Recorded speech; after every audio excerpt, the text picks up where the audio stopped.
Hey, welcome to the EH and CBG show. I'm Chris Brentlinger-Grant. And I'm Ahmar Khan. Today we're touching more about the Major League Baseball playoffs in Kansas City and St. Louis, recap of NFL scores and notes, as well as a recap of NHL action that's newly underway. We hope you're ready for this one. It's going to be a great show. Baseball news. The Kansas City Royals and Baltimore Orioles will play Game 3 of their American League Championship Series in Kansas City tonight.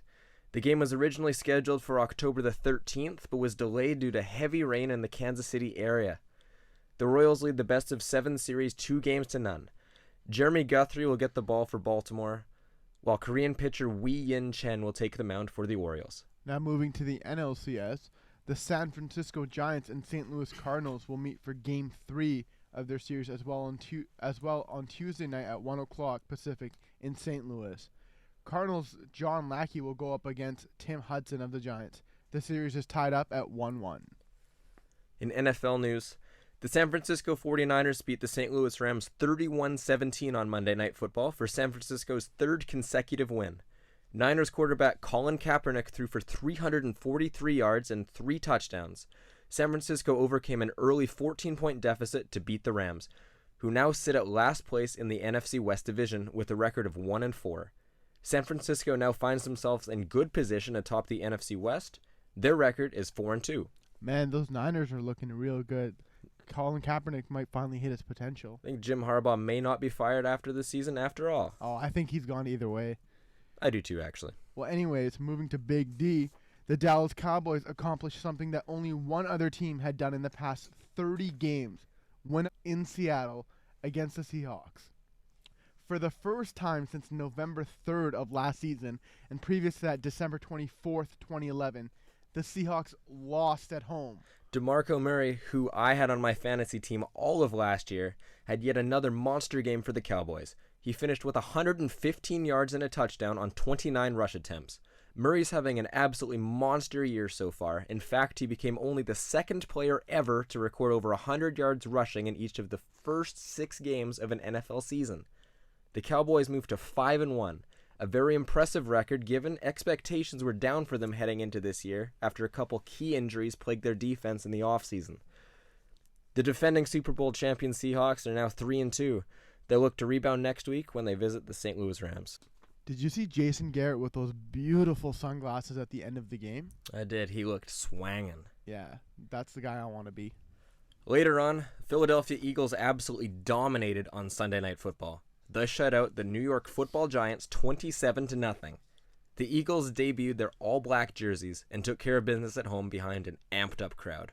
Nick Foles threw 2 touchdown passes and LaShawn McCoy ran for a season-high 149 yards. The shutout's the first for the Eagles in a regular season game since 1996. The night for the Giants fans became even worse when star wideout Victor Cruz, Mr. Salsa, tore the patellar tendon in his right knee in the third quarter. The Giants fell to 3-3 on the year and will face the Dallas Cowboys next Sunday. The Eagles are now tied with the Cowboys atop the NFC East with identical 5-1 records. They play the Cardinals next week in Arizona. In hockey action now, the Vancouver Canucks opened their season at home against the Edmonton Oilers on Hockey Night in Canada. This game looked to be played closer to the style that Edmonton wanted, playing a run-and-gun, young, high-tempo style offense. The Oilers showed their youth and gave up a power play goal late, Lyndon Vay's first goal of his career.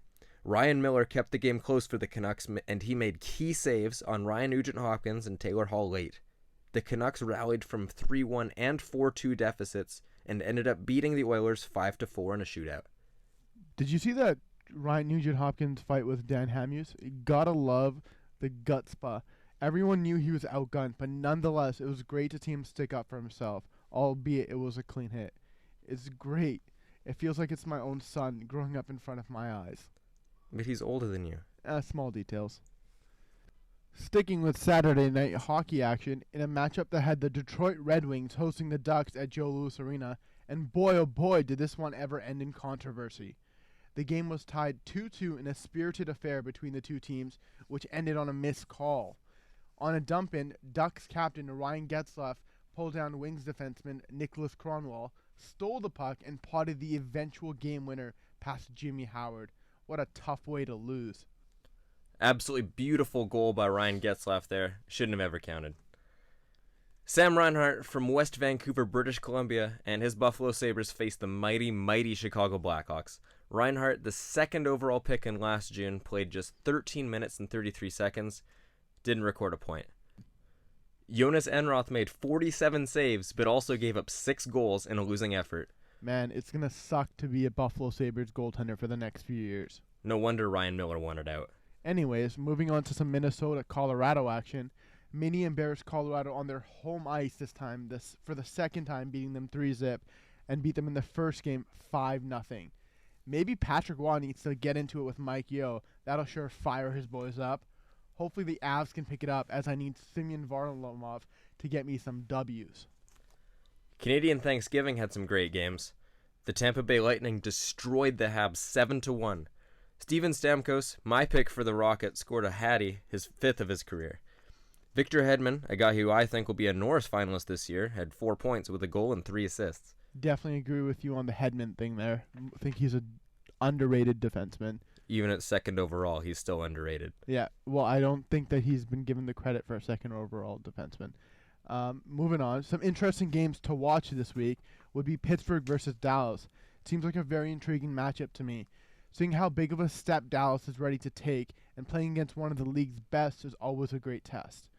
Great star battle between Tyler Seguin and Jamie Benn versus Sid and Gino.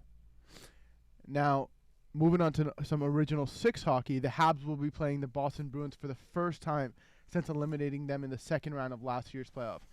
This is a great matchup as both teams genuinely hate each other, and it's great to see. Anaheim and St. Louis will also be a great game. We'll see if Ryan Kessler can continue the torrid pace he started on this season. Kessler is currently on pace for 136 points, recording 5 points in the first 3 games. It's an 82-game schedule, after all. Let's hope he can stay healthy and get to 70 games played first. Man, how do you think Vancouver Canucks fans are feeling about letting Kessler go and seeing him score all these points? I saw good things from Bonino and Spiza, but you have to feel a little bit sad. Yeah. Anyways, an interesting matchup featuring Minnesota is them versus the LA Kings at Staples Center. Minnie is looking to break into the upper echelon of teams after getting another major free agent signing with the signing of Thomas Vanek this offseason. With the money they're throwing around, looks like they'll have to prove they're contenders sooner rather than later. Well, that does it for us here at the EH and CBG show. Remember to subscribe to our YouTube page and like and share us on Facebook. I'm Chris Brentlinger-Grant. And I'm Ahmar Khan. And remember, you're more than welcome to throw money at us anytime.